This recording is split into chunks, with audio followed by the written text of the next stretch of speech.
ಹೇಳಿದ್ರೆ ತಪ್ಪಾಗುತ್ತೆ. ಶಿವಣ್ಣ ಅಂದ್ರೇನೆ ಪ್ರೀತಿ. ಅವ್ರು ಎಲ್ಲಿರ್ತಾರೋ ಅಲ್ಲಿ ಪಾಸಿಟಿವಿಟಿ ಇರುತ್ತೆ, ಅಲ್ಲಿ ಪ್ರೀತಿ ಇರುತ್ತೆ. ಶಿವಣ್ಣ, ನಿಮ್ಮ ಸಮಯಕ್ಕೆ ತುಂಬಾ ಥ್ಯಾಂಕ್ ಯು. ಬಟ್ ಹಂಗಂದ್ಬಿಟ್ಟು ನಿಮ್ಮನ್ನು ಕಳಿಸ್ಕೊಡೋದಲ್ಲ, ಒಂದು ಚಿಕ್ಕ ರಿಕ್ವೆಸ್ಟ್ ಇದೆ ನನ್ನ ಕಡೆಯಿಂದ. ಇಲ್ಲಿ ನಿಂತ್ಕೊಂಡು ಆ ಮೊಬೈಲ್ ಹಿಡ್ಕೊಂಡಿರೋ ಎಲ್ಲರ ಕಡೆಯಿಂದ ಒಂದು ರಿಕ್ವೆಸ್ಟ್. ನಮ್ಮ ಮಾಧುರಿ ದೀಕ್ಷಿತ್ ಅವರು ಎಷ್ಟು ಸಖತ್ತಾಗಿ ಸ್ಟೆಪ್ಸ್ ಹಾಕಿದ್ದಾರೆ. ಶಿವಣ್ಣ ಅವರು ಆ ಕಿರೀಟಿ ಅವರ ಸ್ಟೆಪ್ ಹಾಕಿದ್ರೆ ಹೆಂಗಿರುತ್ತೆ ಈ ಜೋಡಿ ಡಾನ್ಸ್ ಮಾಡೋದು.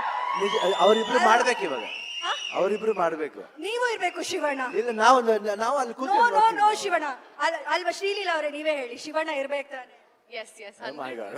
ಪ್ಲೀಸ್ ಶಿವಣ್ಣ, ನಮ್ಮ ಆಸೆಗೆ ನೋ ಅನ್ಬಾರ್ದು. 3 ಜನ ಈ ವೈರಲ್ ಹಾಡು, ಆ ವೈರಲ್ ಸ್ಟೆಪ್ ನ ಈ ವೇದಿಕೆಯಲ್ಲಿ ನಿಮ್ಮ ಆಶೀರ್ವಾದ ಜೊತೆ ಈ ಹೊಸ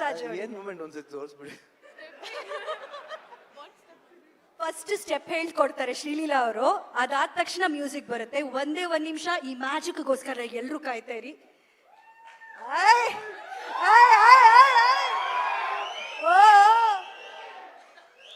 ನೋಡಿ, ನಮ್ ಕಿರೀಟಿ ಅವರು ಡ್ಯಾನ್ಸ್ ಕಿಂಗ್ ಹತ್ರ ಅವರಿಬ್ರು ಜೊತೆಯಾಗಿ ಸೀನಿಯರ್ ಜೂನಿಯರ್ ಡ್ಯಾನ್ಸ್ ಮಾಡೋಂತ ನೋಡೋಂತ ಲಕ್ಷಣ.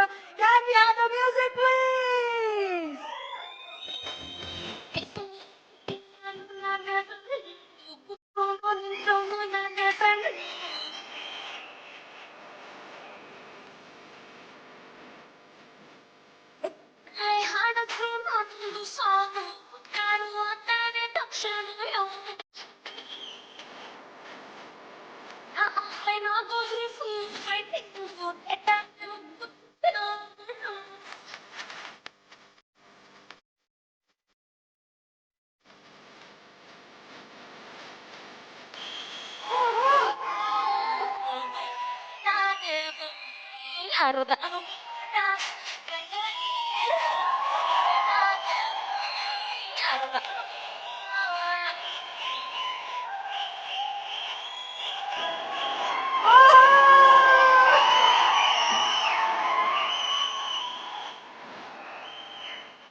ಶಿವಣ್ಣ, ಅದು ಯಾಕಂದ್ರೆ ಹುಕ್ ಸ್ಟೆಪ್ ಅಲ್ಲ, ನಾನು ಏನೋ ಬೇರೆ ಮಾಡಕ್ ಹೋಗ್ಬಾರ್ದು. ಅದು ಯಾಕಂದ್ರೆ I should respect that hook step actually. ಅದಕ್ಕೆ ಕೇಳಿದೆ ಹೆಂಗ್ ಮಾಡಿದ್ರಿ ತೋರಿಸ್ಬಿಡಿ ಅಂತ.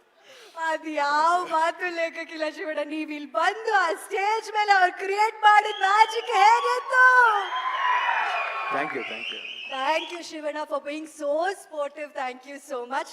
ಮತ್ತೆ ಅವರಿಬ್ರು ಮಾತನ್ನ ಕೇಳಕ್ಕೆ ಸ್ವಲ್ಪ ಹೊತ್ತಿನ ನಂತರ ಕಳಿಸ್ತೀವಿ.